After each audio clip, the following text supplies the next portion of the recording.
Recording or should I record?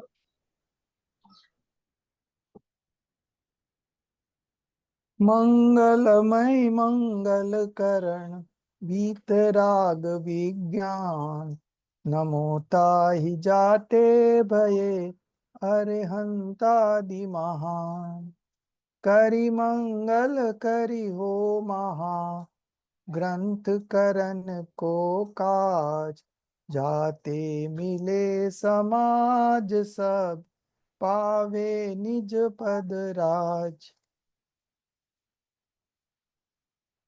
So just leave a message in the group that today's link is this one and not the earlier one. So people don't get confused,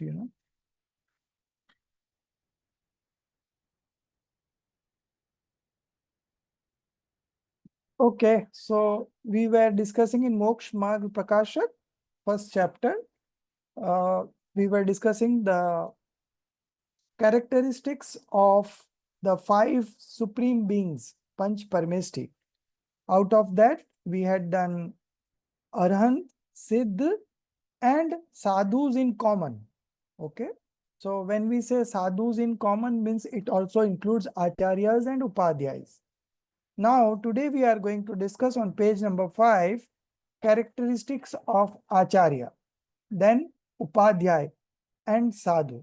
So these are some of the special characteristics of these three sadhus, acharyas, upadhyayas and sadhu. Common characteristics, 19 points we discussed last class, and today we will be discussing each of the special qualities that they have. And then we move on to the next topic, purpose of adoration. So, Soumya, have you made Himalayas co-host? Just a minute, sir. Making. Yeah.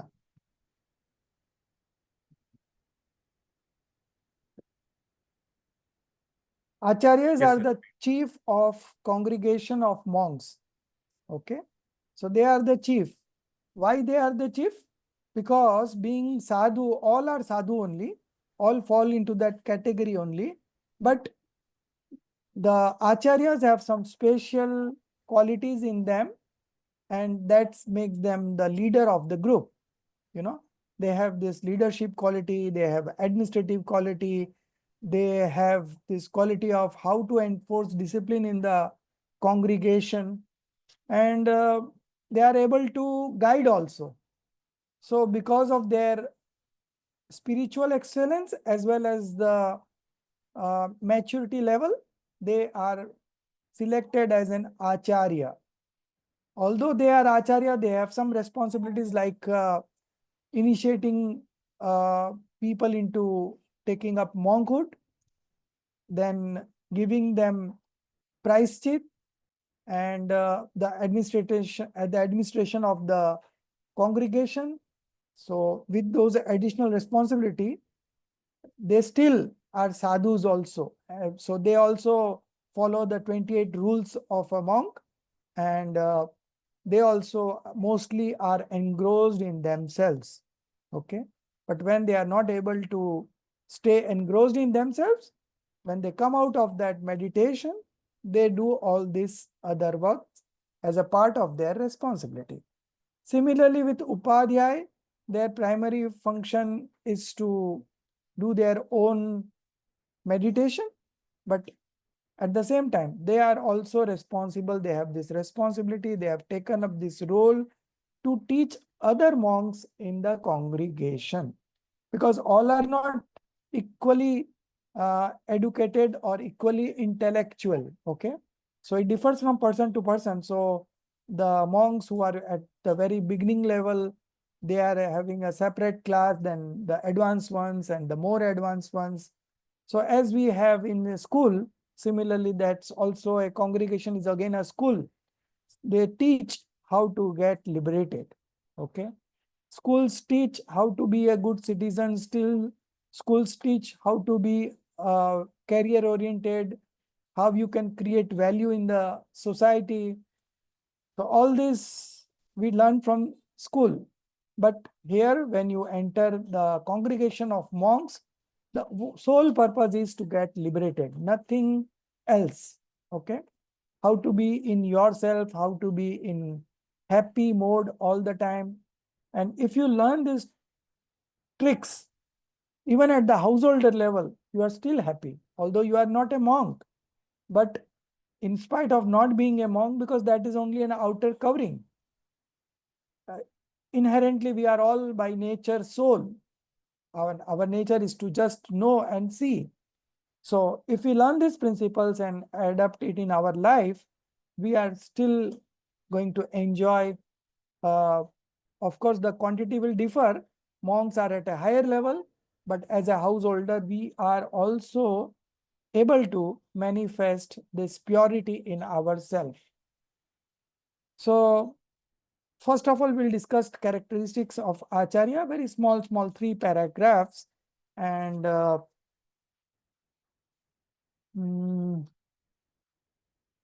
Madhuji, you can read. Yes, sir. Yeah. But one, Jai Jinendra, everybody. Yeah. Characteristics of Acharya, chief of congregation of monks. Among them, in the group of above monks, he who has become the leader of a congregation of monks by acquiring the chief rank by virtue of the excellence in right belief, right knowledge, and right conduct, and who chiefly remains engrossed in nirvikalpa swarupacharan, unrambling state of pure, passionless conduct of the self. And when he has compassionate feeling due to rise of slight mild attachment, preaches sermons to only those jivas who pray for and are curious for religion.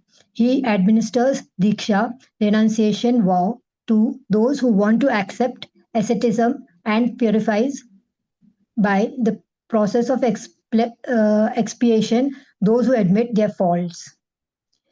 I bow to such an ascetic chief monk Acharya who admonishes such kind of spiritual conduct. Yeah. So you could see what we discussed just now, that is all given here. The primary function would be to remain engrossed in nirvikal sarupacharan. Okay.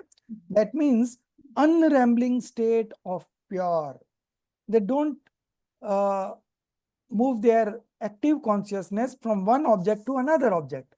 Whatever they are knowing in terms of knowledge, they keep engrossed in themselves. Okay. So they don't ramble from one object to another object. Unrambling state of pure, passionless, vitrakta, conduct of the self.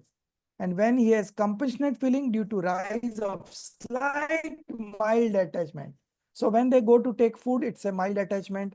When they want to advise others, it is a mild attachment. When they want to write books, it is mild attachment. All these activities happen only in the 6th stage of spiritual development. And when they are engrossed in themselves in meditation, it is the 7th stage. So they keep juggling between the 6th stage and 7th stage, 6th stage and 7th stage. Keep on doing. The primary objective is to remain in the 7th stage. And if a monk can remain in the 7th stage for 48 minutes, he can attain complete knowledge, keval gyan. Okay. But right now that is not possible. But having said that, they still try to that only, to remain engrossed in themselves. And when they are not able to engross in themselves, they don't indulge in inauspicious activity. They indulge only in auspicious activities because they have renounced all kinds of sins. Okay. So they don't have any inauspicious activities in their life, but they do have auspicious activities in their life. And that is as a result of fallout of not being able to remain engrossed in themselves. Okay. So when they are in auspicious activities, they do this kind of things, writing books, preaching others, initiating into monkhood. And the last one, purifies, this one, and purifies by the process of expiation, that is praischit. those who admit their faults. So we do all have faults in terms of thoughts, like we don't want certain kind of thoughts, but still it comes automatically, and we are not the doer of that thoughts. Then how do we balance it out? So when we are not able to balance it out and particular thought keeps us haunting, then we go to acharyas and tell him that I am having this kind of thoughts. Okay.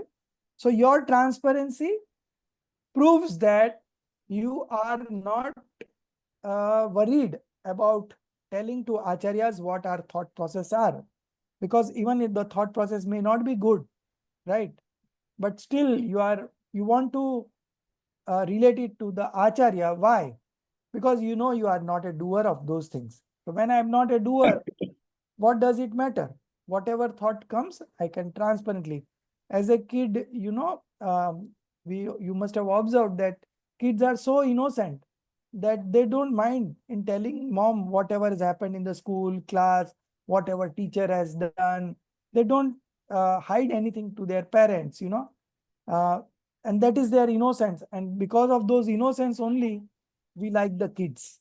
So being innocent is a very good quality. uh, Being innocent means what? You are not hiding anything. At the same time, you are not uh, uh, you don't want to hide anything in the first place, right? So you are very transparent. You relate whatever thoughts comes in. You relate whatever mistakes you made through body. You relate whatever mistakes you made through speeches. Now sometimes we scold unnecessarily, and then we repent, and then we say sorry, right? So who can say sorry? Those who don't have ego problem, they only can say sorry. Those who have ego problem, they will not never say sorry. They will always find faults in others, and they would like to portray themselves as a very truthful person.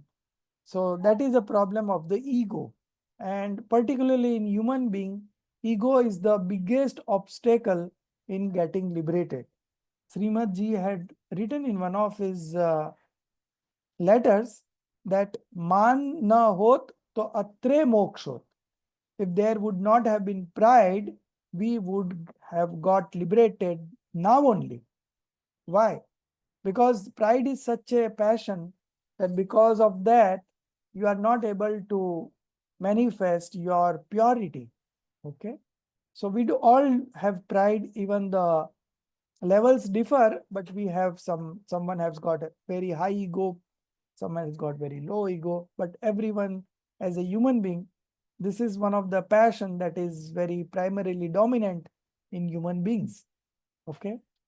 So so so these monks are also very innocent, and they go to acharya and tell them that whatever thought has come in their mind, and they at the same time know that I'm not the doer of thoughts, so they don't hide anything, and just like a kid, they innocently tell to the acharyas that this thing that happened, and that is called process of expiation, price vidhi. And acharyas are also very experienced, and they also realize that they are not the doer of this thought. This thought has come because of some past impression, because of fruition of some past karmas, and then they purifies them through this process. Once you confess, then you also get lighten up. That's why generally people in social media and psychologists and all, they now and again always say that you should have some friends whom you can share everything what's happening in your life. And if you are not able to share, then uh, it creates a pressure in you, a kind of depression and all.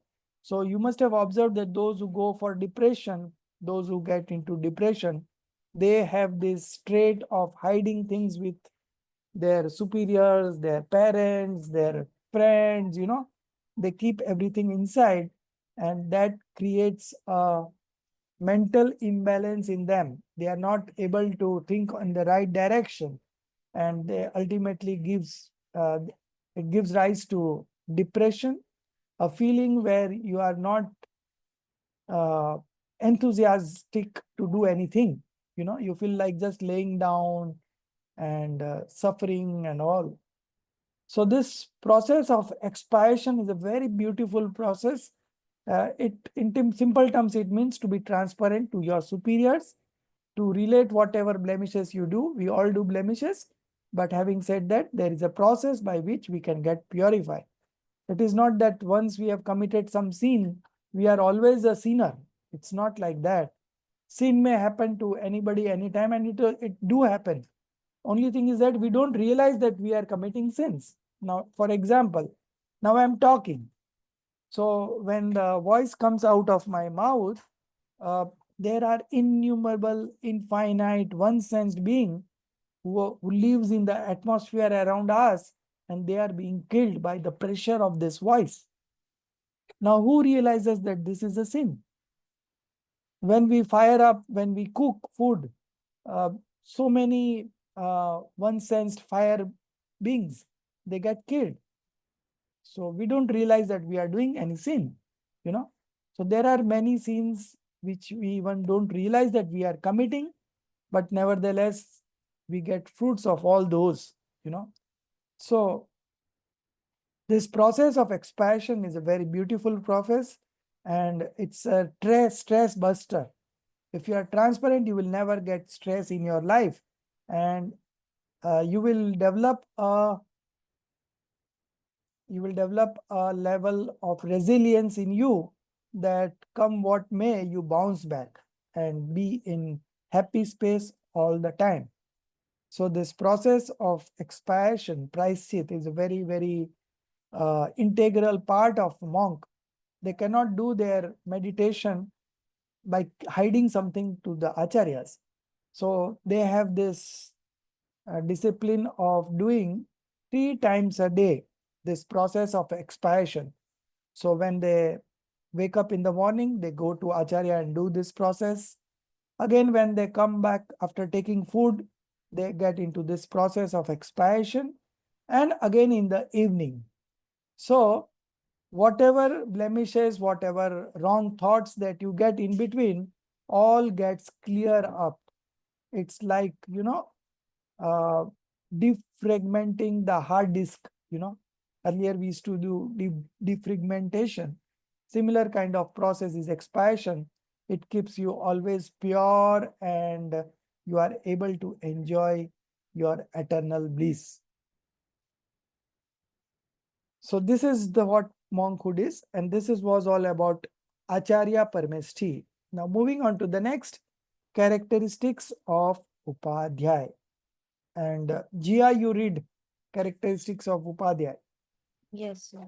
Characteristics of Upadhyay, preceptor monk, and the Jain monk who have obtained the knowledge of various Jain Shastras, scriptures, has been installed as the authority of teaching and preaching in the congregation of the monks, and who, by knowing the purposeful meaning of all the Shastras, meditates concentratedly upon the nature of the self, and if sometimes, due to rise of slight mild passion, his upayog active knowledge does not remain fixed in the self, then he himself reads the Shastras and teaches other religious minded people.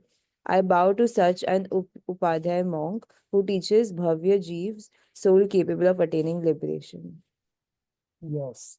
So as we have universities here for higher education, in the congregation also they have a system of preaching and teaching, and Upadhyayas are responsible.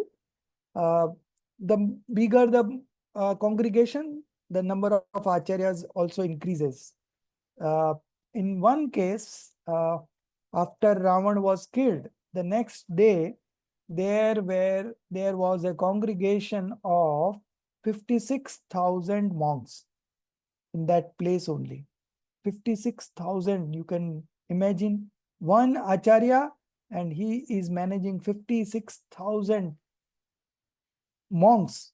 And so they have the system of teaching and preaching, guiding, training. They have a very good system there. And each acharya is of course the chief, But under him, there are many upadhyayas whom all small groups, depending on the level of the monks. Because in earlier times, if Acharya comes to a place and he inspires people to get initiated into monkhood, and many used to get inspired and initiate into monkhood.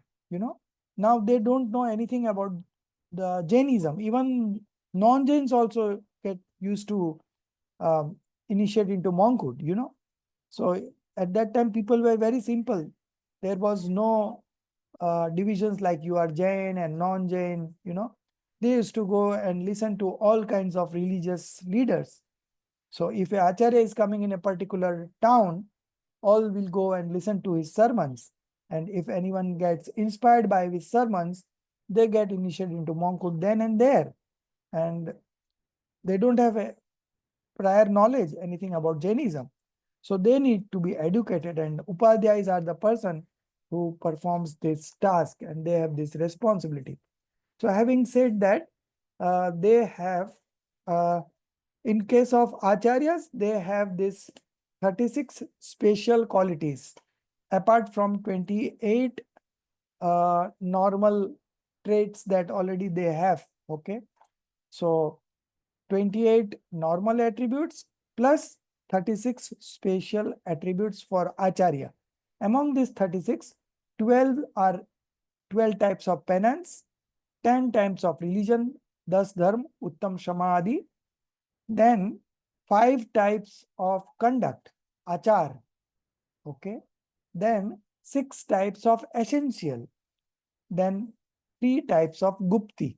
Okay. 12 plus 10 plus 5 plus 6 plus 3. These are the 36 special attributes of Acharya. In terms of Upadhyay, there are 25 special attributes. What are these 25? 11 plus 14. 11 is Ang and 14 is Purva. Okay. So these are the agams written by the Acharyas and Gandhar. This I think this 11 Ang and 14 Purva are written by Gandhars only. Okay. And then in earlier days, it was used to be passed through mouth only. But when there were no acharyas or monks to understand those and remember those, memory has deteriorated. Then the scriptures were written, and it is written there in the scriptures that what should be your life, what should be a life of a monk, everything in terms of knowledge, whatever is required to get liberated, everything is mentioned in those agams, books, religious scriptures. Okay. So their chief characteristics would be these 24 types of knowledge. Ang, 11 Ang plus 14 Purva. So basically these are all scriptures, and these Upadhyayas have this knowledge of this, and that's why they are the preacher in the congregation. But primarily their purpose is to remain engrossed in themselves. So their 28 main attributes are also being maintained. At the same time, they have this 25 extra spatial attributes. Now moving on to the sadhu, they don't have any spatial traits or characteristics. They are just observing that 28 main attributes. Okay. So now we move on to the acharyas. Their primary function is to remain engrossed in themselves. So when Acharya and Upadhyay, when they want to get liberated, they leave their post of Acharya and Upadhyay and become an ordinary monk. Because when you are an ordinary monk, you don't have any responsibility in the congregation. Just meditate. Meditate on yourself. Just meditation, meditation, meditation. Nothing else. Okay. So these are the sadhus. They have these 28 common attributes, and these are 5 great vows, 5 Mahavrat, then abstaining the 5 sensual pleasures, 5 Indriya Nirodh, then 5 Samiti, 5 types of Samiti, what it is in English? 5 types of, I don't remember the word for Samiti. Roughly it is awareness, 5 kinds of awareness. So 5 Mahavrat, 5 Samiti, and 5 Indriya Nigrah. Then 6 essentials, and then 7 Shesh Mulgun, remaining main attributes like having food once in a day, having food while standing, never taking a bath, never brushing up the teeth, then 2, 3 more. So there are 7 that main attributes, okay? So now let's read about the characteristics of sadhu and then we move on to the next topic of purpose of adoration. Why these 5 supreme beings are adored or worshipped. So now first we read the sadhu and Pratibhaji, you read about the sadhu.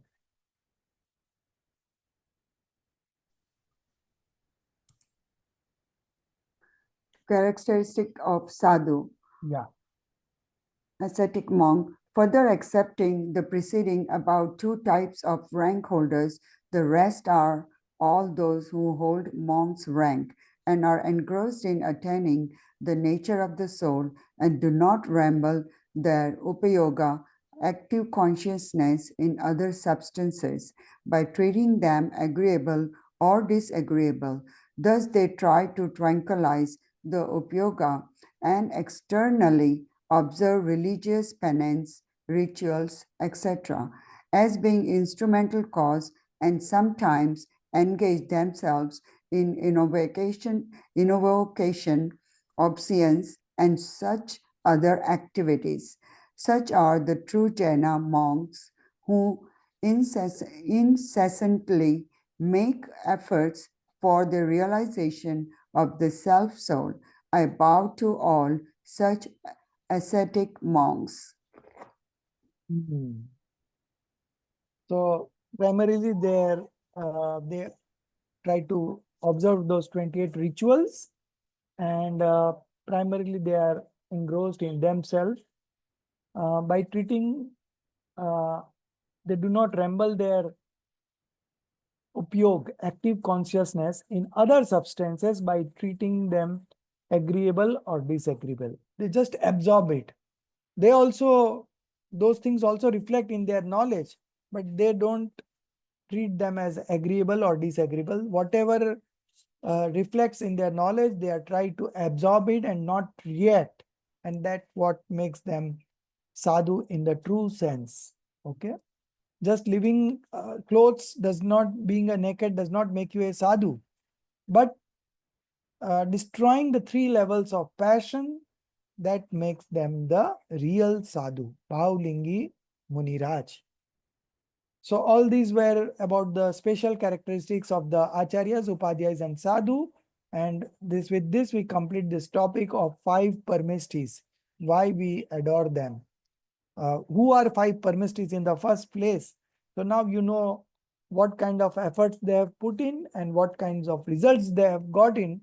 And from them we also take inspiration that we will also become monk and achieve this 5 supreme beings post. Okay, these are post. So with your spiritual inclination and manifesting right belief, right knowledge and right conduct, automatically this post will come to us. Now, why do we adore these 5 supreme beings? What is the benefit that we get? That is being explained in the next topic, purpose of adoration. Okay. And Arun, you read.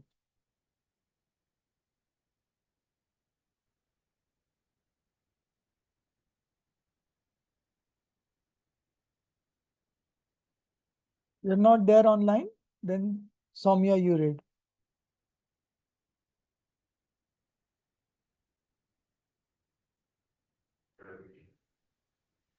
Purpose of adoration. Thus is the nature of arhantas, etc. It is full of passionlessness with perfect knowledge. By means of that only, the arhantas, etc. are supreme and worthy of invocation and adoration. Because from Jiva Tattva, sentient being point of view, all jivas are alike. But because of attachment, etc., psychic maladies and feeble knowledge, jivas become censurable, and due to lessening of attachment, etc., an increase of knowledge deserve adoration. So in Arhantas and Siddhas, due to complete absence of attachment, etc., and perfectness of knowledge, the manifestation of absolute passionlessness with perfect knowledge, omniscience is possible. And in Acharyas, Upadhyas, and Sadhus, in all real Digambar Jain monks, due to partial lessening of attachment, etc., in speciality of knowledge, the manifestation of partial passionlessness with discriminative right knowledge is possible. Hence, Arhantas, etc., are to be known as supreme, worthy of invocation and adoration.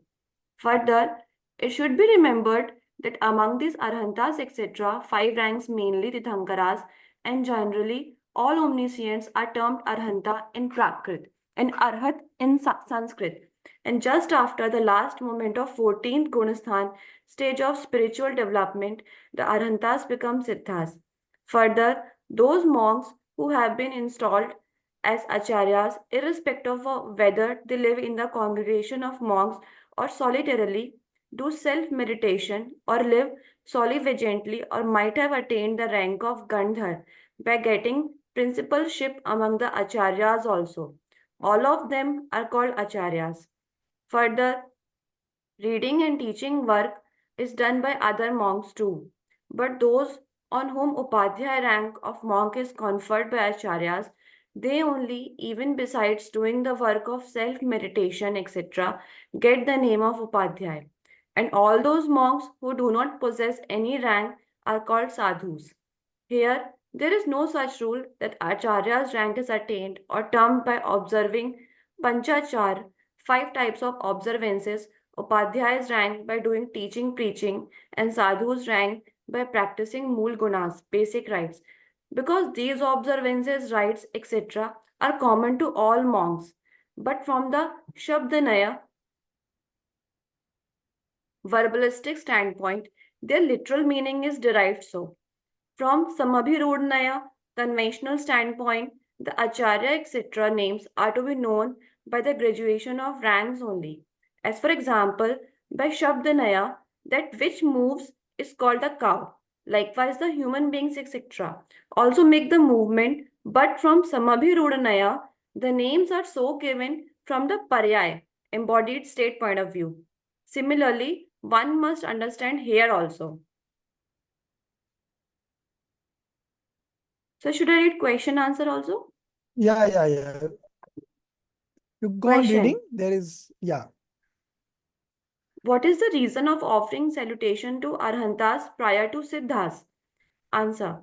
Salutation is offered with the object of getting our purpose accomplished, and because the purpose of sermons etc.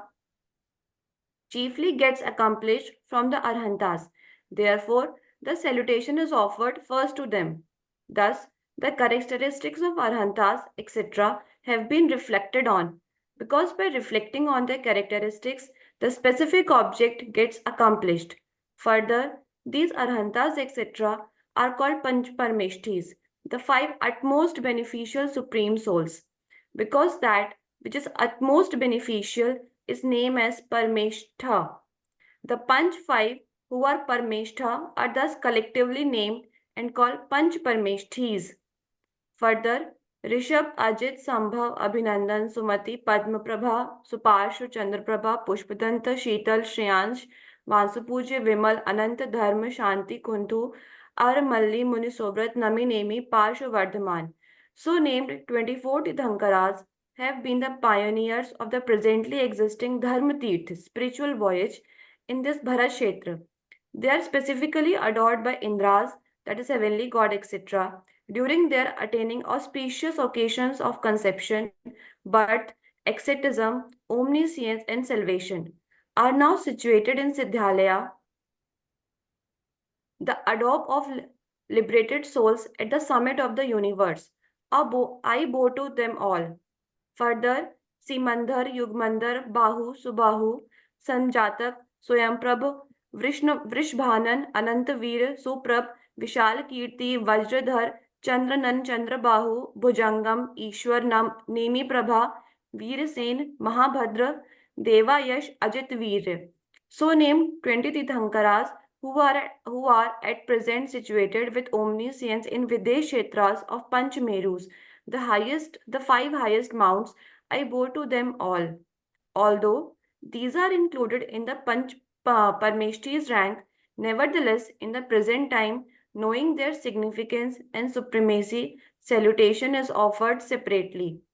Further, the naturally existing unartificial idols of Jinas Arhantas that are situated in Trilok, three worlds of the universe, and the artificial Jinas idols that are installed with ritual ceremony in the middle world, whose darshan, citing and invocation, etc., only, even without getting any discernible sermon from them, the accomplishment of a benediction takes place, as is accomplished by the darshan of Tirthankar Kevli, embodied omniscience. I bow to all these Jinas idols. Further, the Anga Praninak, the sacred scriptures containing omniscience commandments created by Gandharas according to the sermon given in Divya omniscience preachings, and according to those Anga Praninak, the Granthas, sacred books written by other acharyas, etc.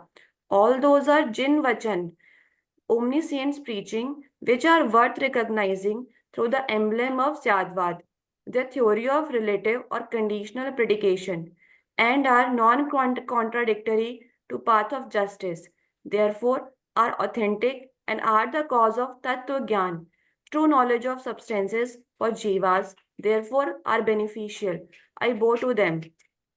Further, the Chaityalaya, Jinnah's temple, Arika, Jain nun, Shravak, the right faithed householder of the highest vows and rank, etc., substances, dravyas, the Tirthankshetras, sacred pilgrimatic places, lands, kshetras, the Kalyanak, Kalash, benedictory kalas, and Ratnatrayas, right faith, knowledge, and conduct, pure dispositions, bhavas, which are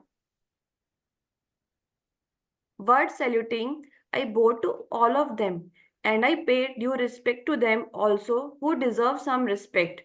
Thus, the invocation is done by giving due respect to our benefactors.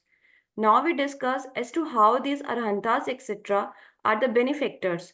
The purpose objective is the name that of that act or deed due to which happiness is obtained and misery is ended, and that by means of which the accomplishment of the purpose takes place is our benefactor. Presently, obtaining the passionless, discriminative knowledge is the purpose, because by means of this imperturbable real happiness is attained, and all sorrows and miseries which are full of perplexities are ended. So, what is the purpose of adoration? In one word, what would you say? Passionless, discriminative knowledge. Vitarag Vigyan. What is the purpose? Why they are being adored? Because they have manifested passionless, discriminative knowledge. Vitarag Vigyanta. Vigyan, Vishesh Gyan, discriminative knowledge. Two things, two separate things coming together. You are believing it to be one. And when you see that those are two different things, two different entities, there is no correlation between them, only coincidence. So that is called discriminative knowledge. Two different things appearing as one in the false knowledge, and when the knowledge becomes correct, you see both things as separate entity. This is called discriminative knowledge. And passionless. No attachment, no aversion is passionless. Okay. Enjoying yourself is passionless. You are engrossed in yourself. You are you be in yourself. That is called passionless discriminative knowledge. So that is the only purpose, and that is what is the only purpose of ourselves. And those who have achieved this, they are worth adoring, worth worshipping. And these are 5 supreme beings: Arhant, Siddhas, Acharya, Upadhyay, and Sadhu.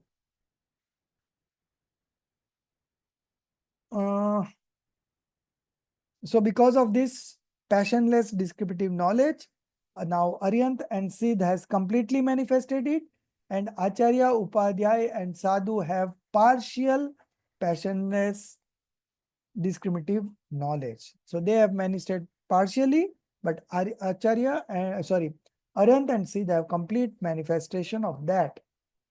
Okay. Now, why these 5 words? So there are 2 viewpoints. One is Shabdanay, that is verbalistic standpoint. Okay. So when we see something from a verbalistic standpoint of view, then each word has many meanings. Okay. But all the meanings depict the same object, okay, which is being expressed by word. So there could be many synonyms to that word, but it all means the same. That is what the Shabdanay says. But from the Sambirudnay, okay, each word have a specific meaning to it. You know, all may sound synonymous, but all have a specific meaning to it. And so from the Sambirudnay, okay, Sambirudnay is what? Conventional standpoint, it is written here, but it is not exactly conventional standpoint. But I'll get the exact meaning from Tattvat Sutra. These are the 7 nays. And in that 7 nay, one is Shabdanay and one is Sambirudnay. So Sambirudnay will have different meanings for different words used for the same word. Okay. So here, because of their post, they have different meanings. Now, Acharyas are different from Upadhyay, Upadhyay are different from Sadhu, you know. So each rank have a special meaning to that word. Okay.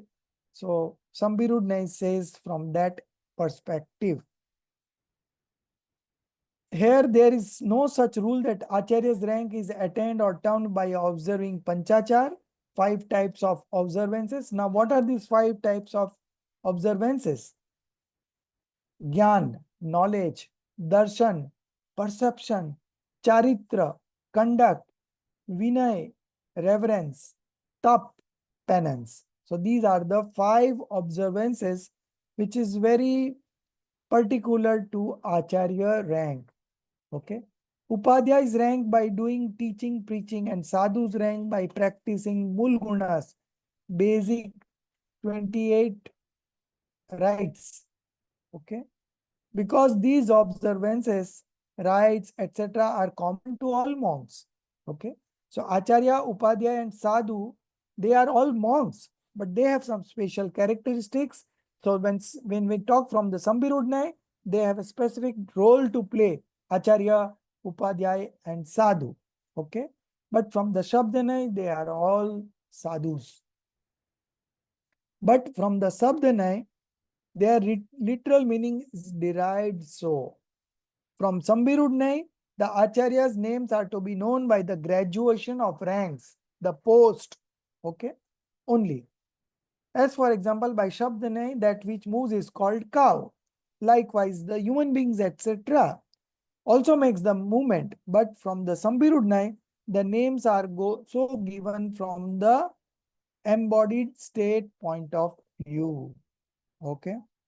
So similarly, here the different positions, the different ranks that they are holding, they each have a different meaning from the Sambirudnay, and from the Shabdanay, they are all synonymous. They are all commonly called saints or monks. What is the reason of offering salutation to Aryant first, then prior to Siddhas? Because we see the Aryans have conquered 4 karmas, 4 obscuring karmas. But Siddhas have conquered 4 obscuring as well as 4 non-obscuring karmas. So in a way, we could see that the Siddhas at a higher level than the Aryantas. But when we recite Namokar mantra, first we recite Aryan's name. Why? That is the question. Because our purpose is solved by Aryant. Because Aryant have a speech. They do give us sermons.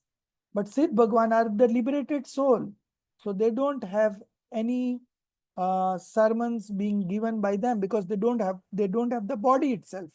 Okay, they have destroyed all kinds of karma and they are devoid of all 3 karmas: dravya karma, material karma, bhav karma, psychic karma, and no karma, the quasi karmas.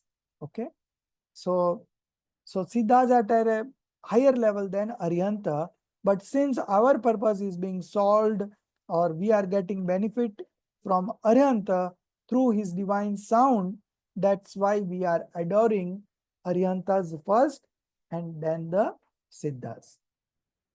Then Sir, what do you they mean by have divine sound? Divya Dhvani, So, मतलब ये जो दिव्य ध्वनि होती है ये अरिहंत भगवान से आती holy है, सिद्ध से sermons, नहीं? yeah. Okay. Siddh se nahi aati because Siddh does not have a body. They don't have any voice, right? So our whatever benefit we are getting, that is because of Aryanta. Okay. So Bhagwan Mahavir, so long he was in Aryant state, he was responsible for taking this Jainism ahead, path of liberation. But the moment he got liberated, we are not getting any benefit. Okay. So Aryantas are being given the first rank while reciting Namokar mantra because we are getting benefit from him and not Siddhas. Then they are paying respect to each Tirthankars by telling their individual names. Okay, so we have 24 Tirthankars. So 24 names are given. They have been the pioneers of the presently existing Dharma Tirth, spiritual voyage in this Bharat Kshetra. They are specifically adored by Indras, heavenly gods. Leader of the heavenly gods is Indra. During their attaining auspicious occasion of conception, birth, these are the 5 Panch Kalyanaks. Okay. Conception, Garbha Kalyanak, birth, Janma Kalyanak, asceticism, Diksha Kalyanak, omniscience, Gyan Kalyanak, and salvation, Moksha Kalyanak. Okay, so these are the 5 Kalyanaks that we observe whenever a deity is being installed in a temple. Okay, these are the 5 special occasions called Kalyanaks and are now situated in Siddhalaya. So all the 24 Tirthankars of the present era, they have got liberated and they are now situated in Siddhalaya, the abode of liberated souls at the summit of the universe. I bow to them all. Then they are bowing, Pandit Todarmalji is bowing to 20 Tirthankars who are at present situated with omniscience knowledge in Mahavideshetra. Videshetra, okay? Simandar Paramatma is one of them, one of the 20 Tirthankars that are there in the Videshetras. Sir, before you go to these 20 Tirthankars, I So have I a bow doubt. to them all. What Sir, doubt? so all the 24 Tirthankars, they are Arihant or Siddh? They are now Siddh. But these 20 are now in Aryan state. But Simandar then, like, Paramatma, in the temple, we do have, like, the Pratima of the 24 Tirthankar. Then why do we have the Pratimas? because they have got liberated and that Pratimas is doing the work of a Tirthankar only. Okay. Because of the rituals that we have undergone through Panch Kalyanak, Now they are Jin Pratima Jin Sarki.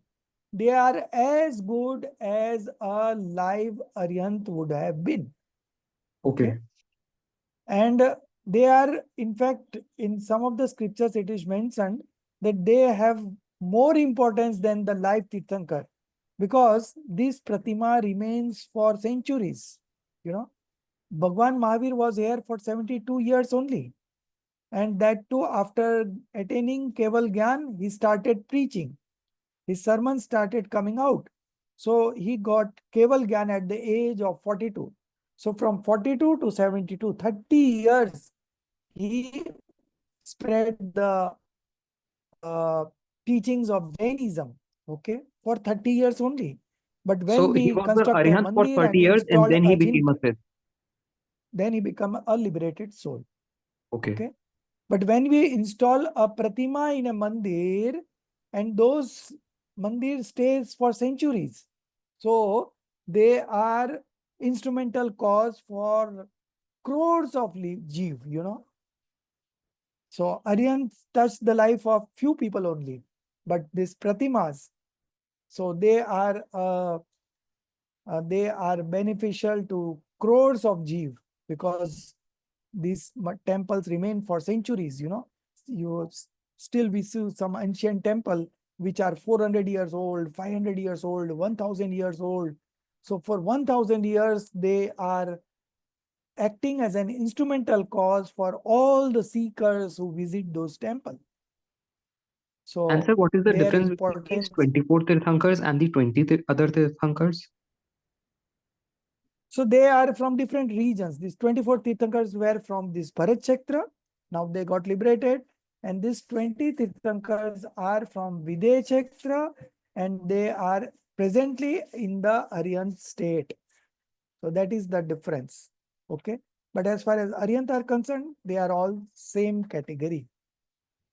So 20 And where is this Tirthankars names Videsh? are Videsh Kshetra is in the Jambudip only, but towards the northwest of Bharat Kshetra. Okay, there are Videsh Kshetra. So does this mean So we can see them? no, you cannot see them because we are in Bharat Kshetra. But if you develop a special, you become a monk and develop a special skill like Kunkunda Acharya developed, and he went to Mahavidesh Kshetra, and he there met Simandar Paramatma, who is there as Tirthankar now also. 2000 years ago, he was there, now also. And when the next 24 Tirthankars will take here place, the 12th Tirthankar will be here. At that time, that Simandar Paramatma will get liberated. So he is a long age of 1 Koda Kodi Sagar. You know, he will be in the Aryant state. So Simandar Paramatma is there. So it's a special way of paying respect by taking names of all the 20 present Tirthankars. Okay. So they are in the Mahavidesh Kshetra. I bow to them all. Then he has given paid respect to all the akrutim, unartificial idols. Now these are some of the temples that we have constructed and installed the deities, right? But there are some unartificial, akrutim, which are there for centuries. You know, Nandiswardeep is one such jinalay which is akrutim. Nobody has made that jinalay, but it is there since time immemorial. There is no beginning for those chaityalay that are called akrutim chaityalay. And there are deities which are akrutim, not made, not man-made. It is there since time immemorial. Okay. So I bow to those all akrutim idols, okay, of Jinas Aryantas that are situated in the three worlds of the universe. Okay. And the artificial Jina idols that are installed with ritual ceremony in the middle world, in the Bharat Kshetra here. So in the Adolok and Urdhvalok, there are Akrutim Chaityalayas and Akrutim Jinbim. So I bow to all, and also the installed with the ritual ceremony. In this year, particular year, last 3-4 months, we had around 10 to 11 Pratishtha Mahotsav. Okay.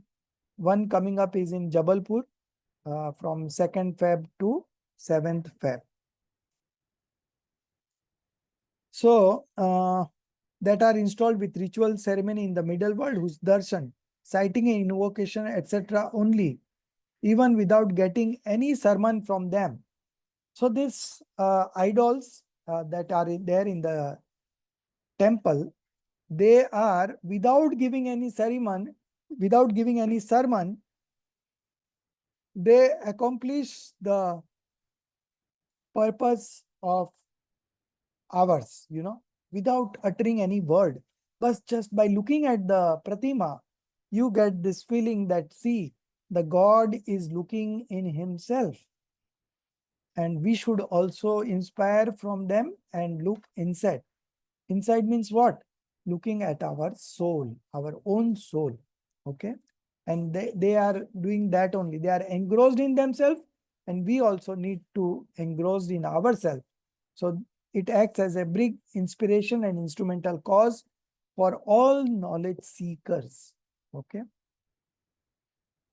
The accomplishment of our benediction takes place as is accomplished by the darshan of Tirthankar Kevli. So Jin Pratima, Jin Sarki, there is no difference between a idol in the temple and a live Tirthankar idol. Okay, there is no difference.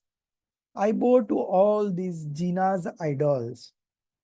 Further, the Anga Prakirnas, the sacred scriptures containing omniscience commandments created by Gandharvas. Okay.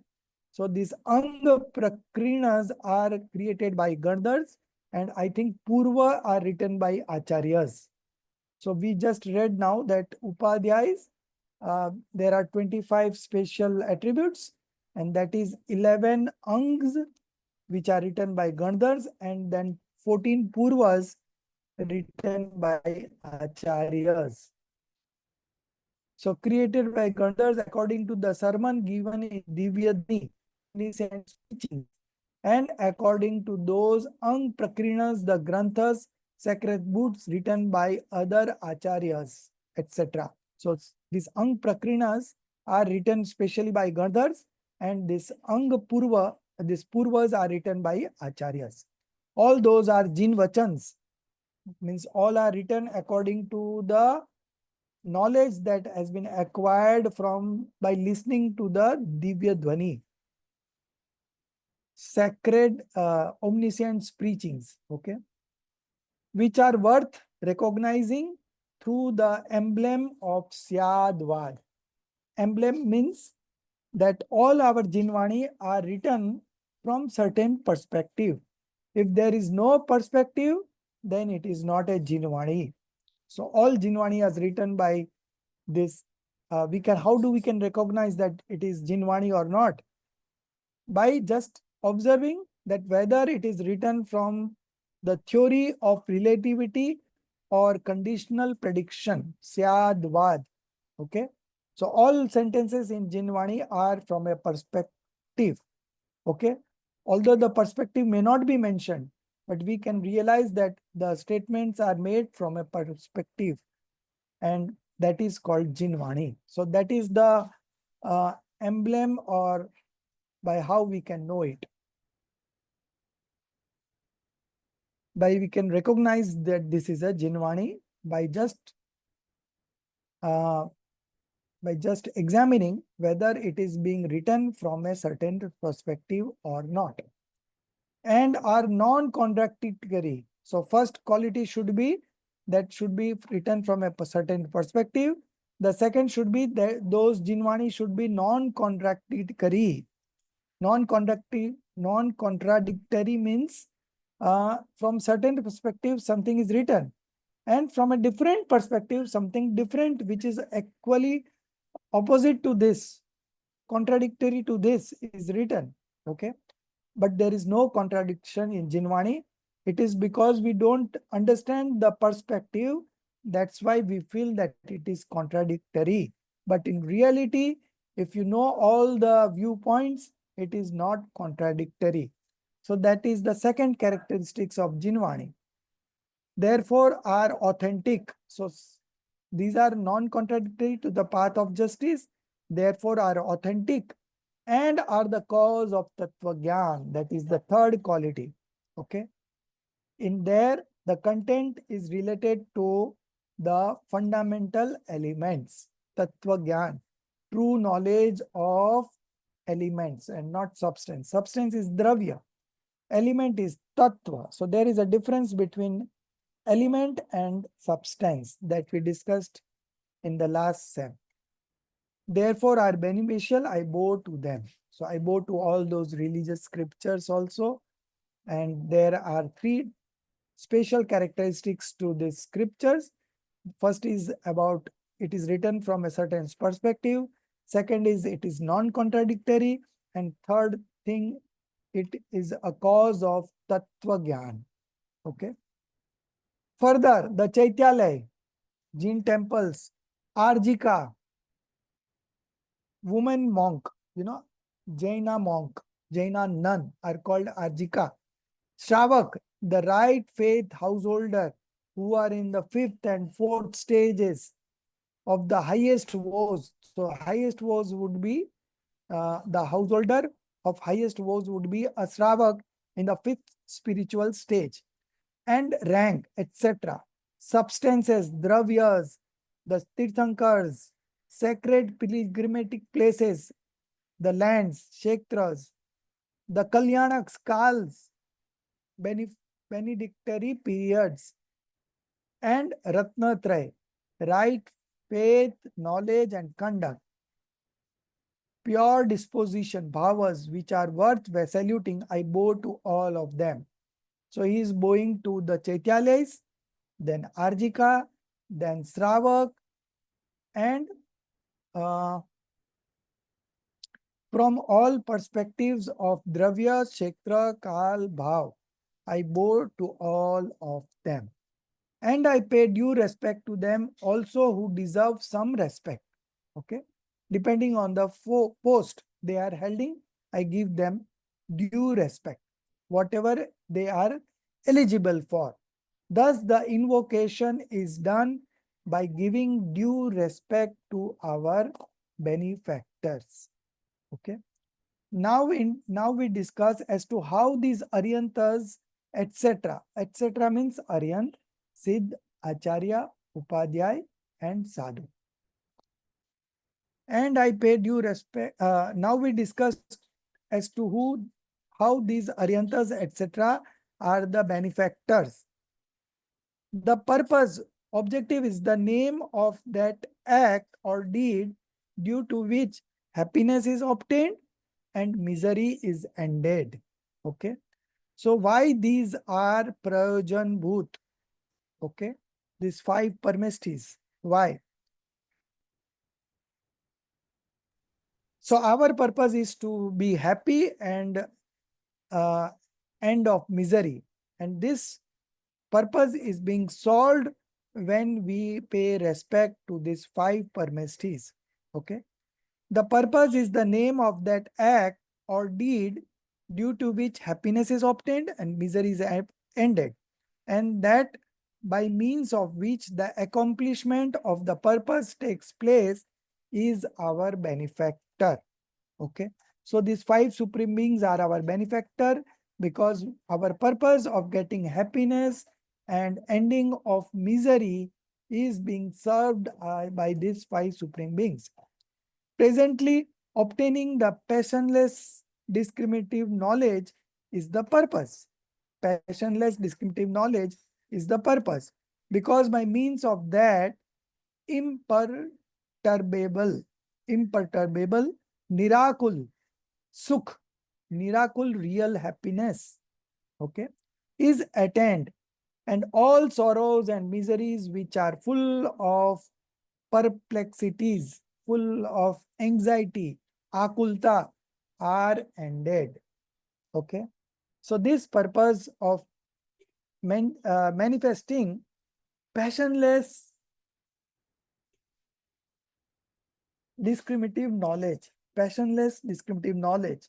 Okay, we also want to manifest this passionless discriminative knowledge, and this purpose is being accomplished by the 5 supreme beings. Okay, and that's why we are adoring this 5 Parmesti. Now, what purpose is being accomplished by this adoration to 5 Parmestis? That is being written in the next topic. Accomplishment of purpose from Arhantas. Very important topic. How much time is left? Let me see. It is already 9:15. So anyways, we will start this topic, whether we are able to complete or not, but we will continue in the next class also. Okay. So there are 4 purpose. Okay. The purpose is only to manifest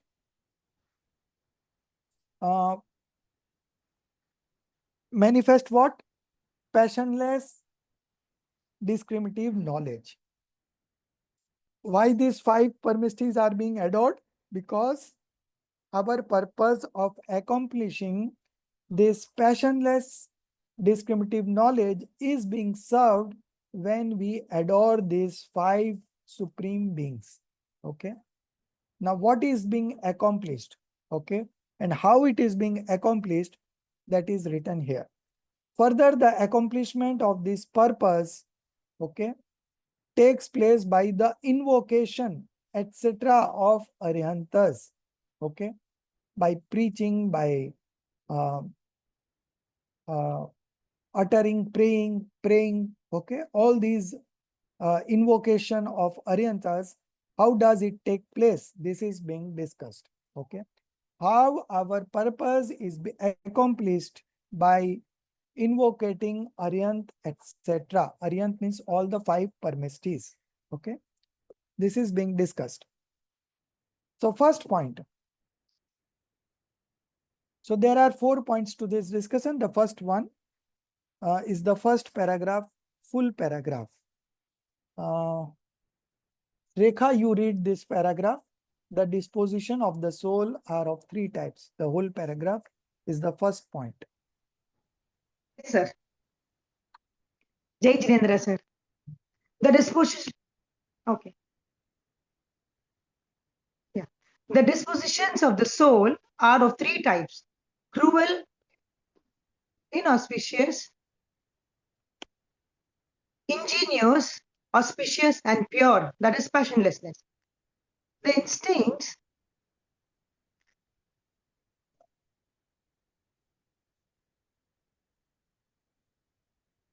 Sorry, just 1 second.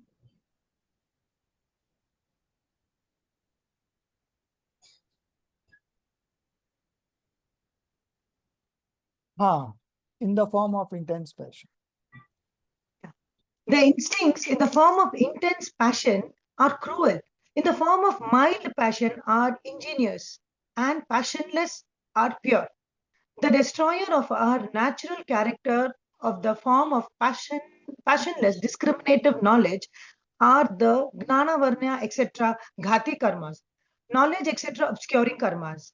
Their intense bondage occurs by the cruel instinct and feeble bondage by ingenious instincts. And if the ingenious instincts are strong, then the intense bondage that had occurred in the past also gets feebled.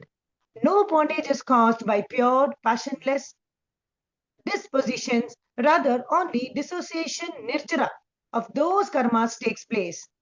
The dispositions of invocation to Arihantas, etc., are assuredly of the nature of feebled passions. Those are, therefore, the ingenious instincts. Moreover, they are the means of destroying all sorts of passions, therefore, are the cause of pure dispositions. So, by such instincts, the self obscuring ghati karmas become feeble, and the passionless discriminative knowledge gets naturally evolved.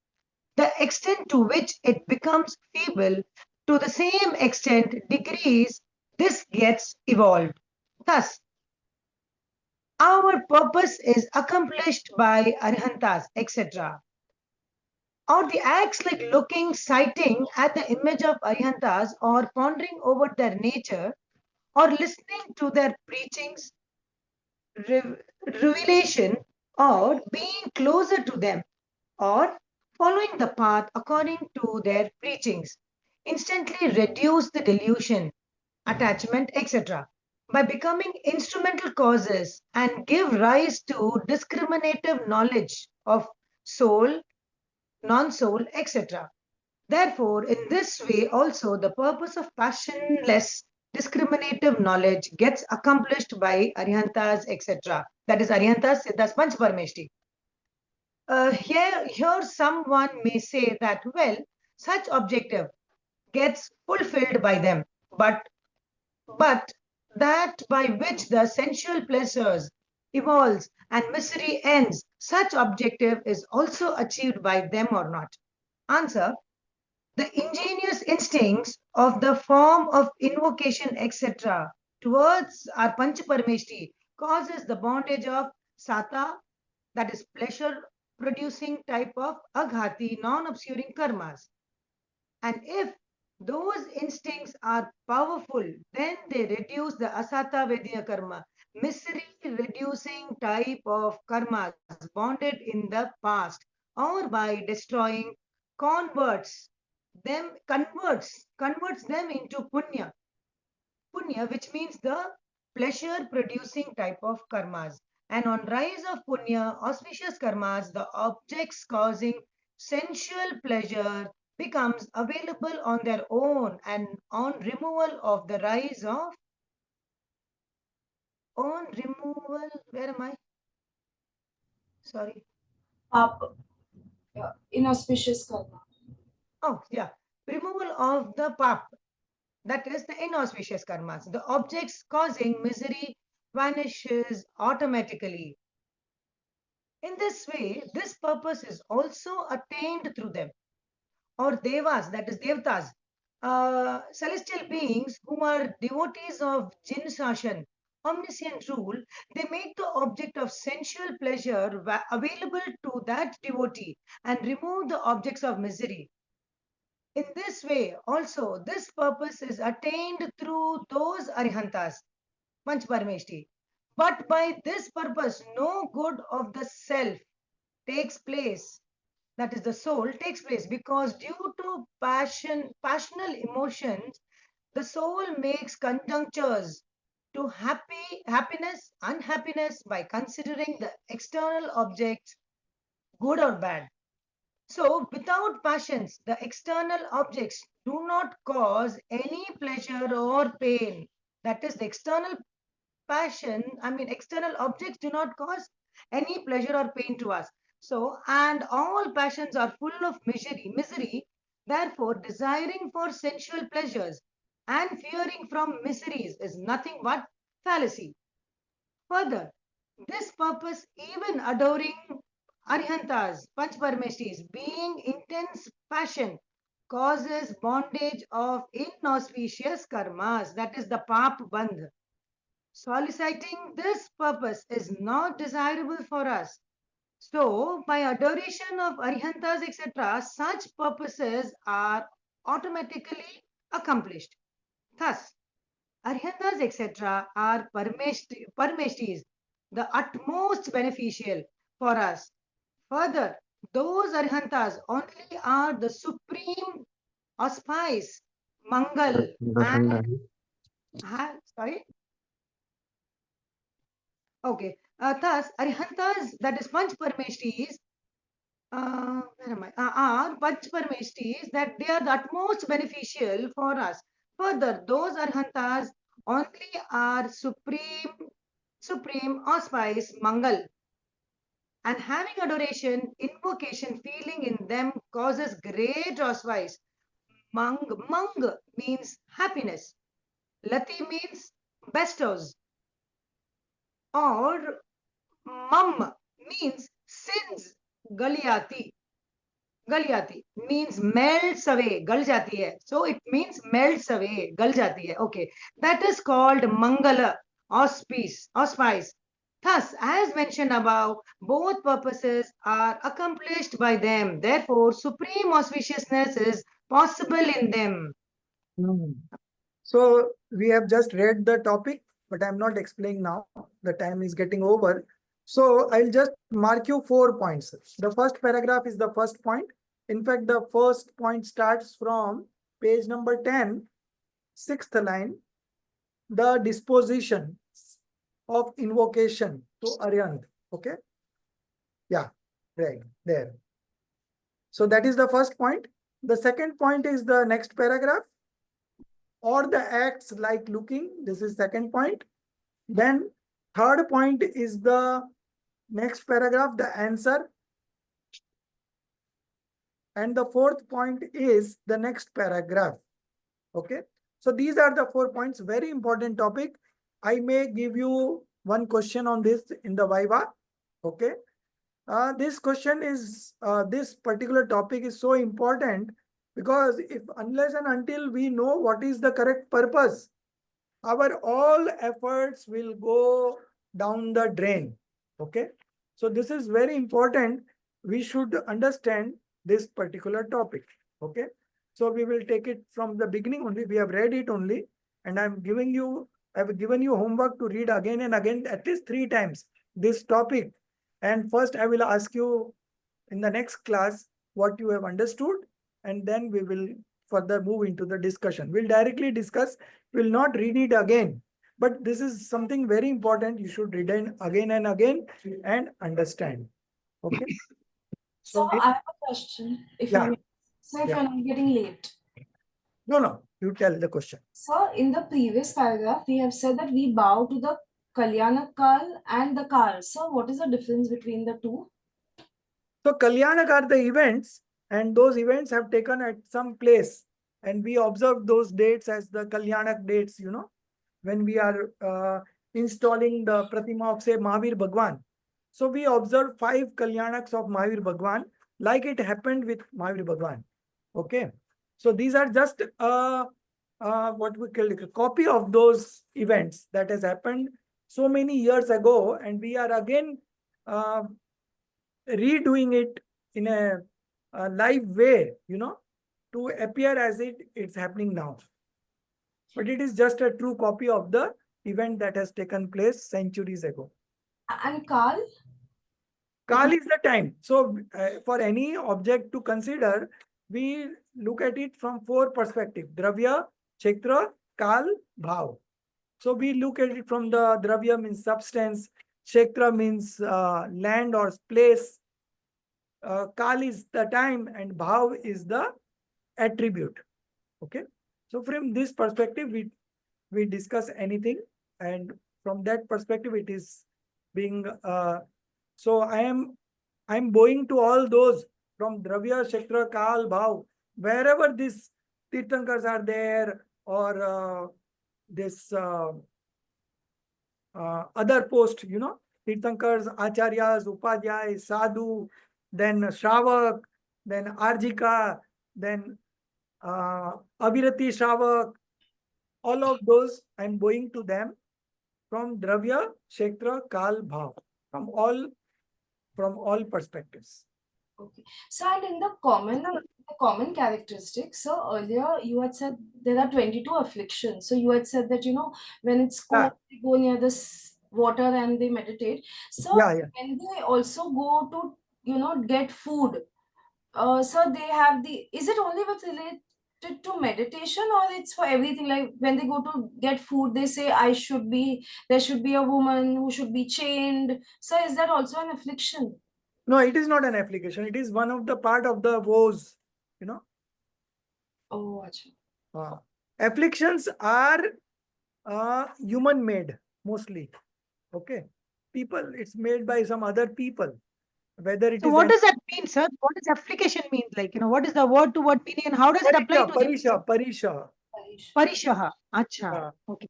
There are 22 types of afflictions. We will read this in Tattvat Sutra in the 6th Sem. But now, if you want, I can share the names. Maybe day after tomorrow, Monday, I will share the names.